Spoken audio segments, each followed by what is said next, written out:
everyone! Today I have the Charlotte Tilbury Hollywood Complexion Brush to show you. It looks like this. You can see it has the very pretty Charlotte Tilbury written on it, and as always has this sort of rose gold coppery metal on it. And the first thing you might notice about this is that it is double-ended.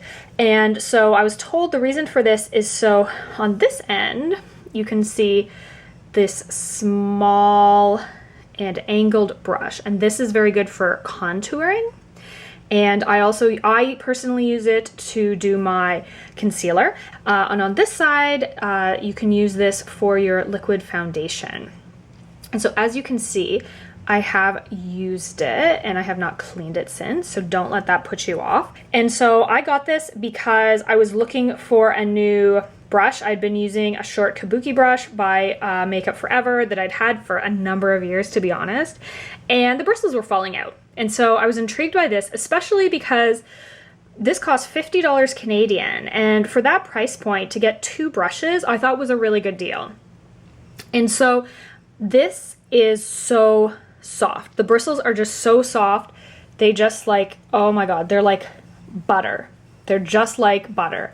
It's amazing. And then I'll show you with the other end. Just take my concealer. This is the NARS concealer in shade Canal. See if we put it over this freckle. Just a couple of dots. And then take this side and you can just kind of do stippling, or you can even do some light swipes there and just sweep it across. And I will say my hand is not as tan as my face, so the color match here might not be great, but it just goes on so nicely and just so pretty. And it's just so even, like there's no streaks, that's just like beautiful. So I'll also show you with the foundation brush. And here I have my Makeup Forever HD foundation, and this is in Y325. Just put a tiny bit on just to show you. I will say when I first started using this, and I think it's just until the brush kind of gets covered with your foundation, I felt like I had to use more foundation than I did normally.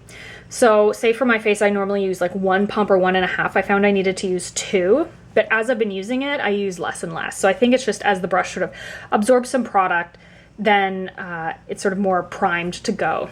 And again, you can just kind of start by dabbing, and that's kind of what I do to put it on my face. I take a little bit and then I'll dab in an area, and then again just like beautiful.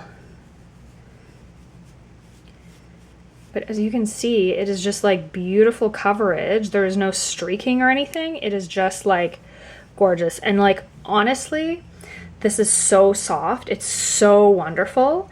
And I'm so happy with this brush. Honestly, I think this brush is going to work really well for most people. My only two sort of caveats are, I found that I had to use a little bit extra foundation the first couple times I used it, just so it's kind of primed the brush as it absorbed your product. And then the other thing was, I was using quite a large kabuki brush before, and so this is a little bit smaller than I was used to, so it does take me slightly more to kind of get my whole foundation done. But other than that, I am just so in love with this brush. If you have any questions about the brush or anything I've said in the video, feel free to leave a comment down below. And if you've liked this video, a thumbs up, you know, that's always going to be helpful to me. And if you want to see more like this, feel free to subscribe to my channel. There is a little cat down here that you can click on, or you can hit my subscribe button. So as always, thanks for watching. Bye!